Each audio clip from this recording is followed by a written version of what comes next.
Hello everyone, welcome to my YouTube channel. आज का जो टॉपिक है वो है प्ली ऑफ एलिबाई।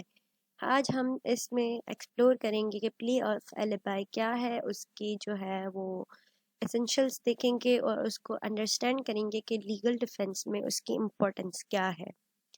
तो स्टार्ट करते हैं आज का टॉपिक। बेसिकली एलिबाई जो है वो है लैटिन वर्ड से निकला हुआ, जिसकी मीनिंग है एल्सवेयर और समवेयर एल्स, मतलब कि कहीं पे वो ना हो या कहीं और जगह हो। बेसिकली एक एक्सेप्शन नहीं, एक डिफेंस मैकेनिज्म है जो कि एलिबाई या प्ली ऑफ एलिबाई कोई पर्सन क्लेम करता है अपनी इनोसेंस इस तरह से कि जो है वो जिस कोई ऑफेंस हुआ हो और उसमें वो चार्ज किया गया हो और वो क्लेम करता है कि वो उस टाइम पे उस जगह पर नहीं था और वो जो है वो कहीं और था, एल्सवेयर। तो इसके बेसिकली 4 इंग्रेडिएंट्स हैं जो कि एसेंशियल क्राइटेरिया जो है प्ली ऑफ एलिबाई को देखते हैं। सबसे पहले तो एक है कि there must be a crime, कि कोई क्राइम हो लाजमी, और सेकंड जो क्राइम हुआ हो उसमें जो पर्सन है वो उसको उसमें चार्ज किया गया हो उस क्राइम के लिए जिसमें वो प्ली ले रहा है। थर्ड के अक्यूज जो है, जो प्ली ले रहा है, वो जो है वो लाजमी है कि वो उस जगह पर मौजूद ना हो और कहीं और हो, और अक्यूज को ये प्रूव करना लाजमी है कि वो जो प्ली ले रहा है उसको प्रूव करे और उसमें कोई भी ऐसे डाउट्स जो है वो ना छोड़े उसमें, ताकि वो उसमें उसको डिफेंस मिला जाए। अब रिक्वेसाइट्स जो है सेटिस्फैक्ट्री, वो ये है कि सब जो प्ली है वो अर्लीस्ट अपॉर्चुनिटी में लिया जाए। ऐसा ना हो कि बहुत केस चल जाए और फिर बाद में नहीं, सबसे अर्लीस्ट अपॉर्चुनिटी में ये प्ली ली जा सकती है। और जो ये that it should cover the time of the एलिज्ड offence, कि जिस टाइम पर जिस वक्त पर वो क्राइम हुआ है वो उस टाइम पर मौजूद नहीं था। और ये जो है एक स्ट्रॉन्ग एविडेंस के साथ सपोर्ट किया जाए, ऐसे ही प्ली नहीं ली जा सकती और ना ही ऐसे किसी को डिफेंस दिया जा सकता है।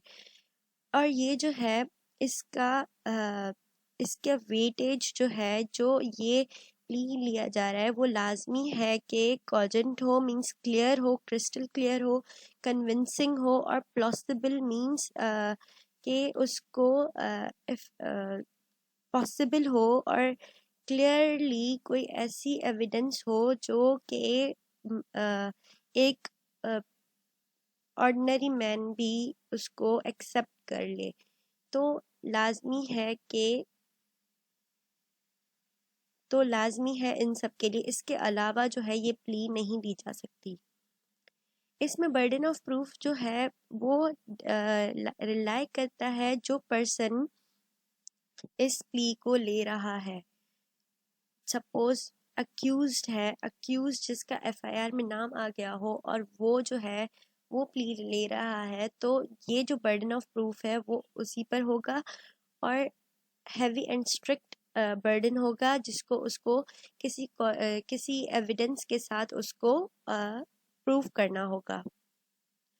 लाजमी है कि कोरोबोरेटिव एविडेंस हो, अब वो चाहे ओरल हो, डॉक्यूमेंट्री हो, किसी के साथ हो, लेकिन जो है witness who testifies that the defendant was in a location other than the scene of a crime at the relevant time.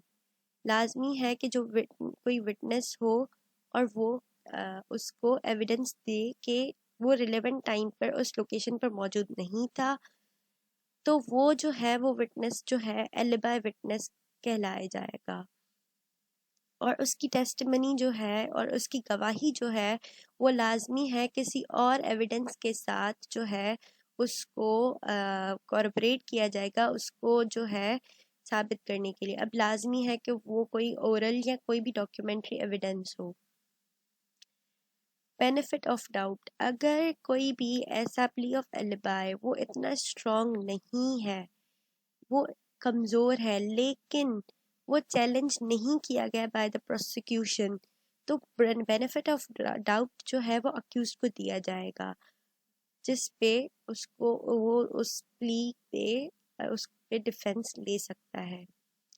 अब क्वेश्चन अराइज होता है कि क्या कॉरपोरेटिव एविडेंस में सेक्शन 161 सीआरपीसी की स्टेटमेंट इनफ है? तो इसका आंसर है कि नहीं। जो स्टेटमेंट है 161 जो सपोर्ट करती है प्ली ऑफ एलिबाई को, वो relevant would not be relevant and admissible for inferring innocence of accused. अब क्वेश्चन अराइज होता है कि क्या प्ली ऑफ एलिबाई जो ले रहा है वो बेल के लिए एंटाइटल्ड है या नहीं। तो बेल ग्रांट की जा सकती है in a case of capital charge on the plea of alibi if peculiar facts and circumstances of the case so justify। अब जो प्ली है वो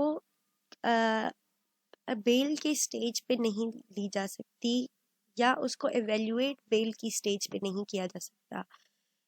प्ली ऑफ एलिबाई जो है वो एग्जामाइन किया जा सकता है during a trial and not at a bail stage. तो affidavit of relative to support this plea cannot be discredited the whole evidence on record. Such plea can be looked into by the trial court at the trial. Don't forget to like and subscribe my YouTube channel.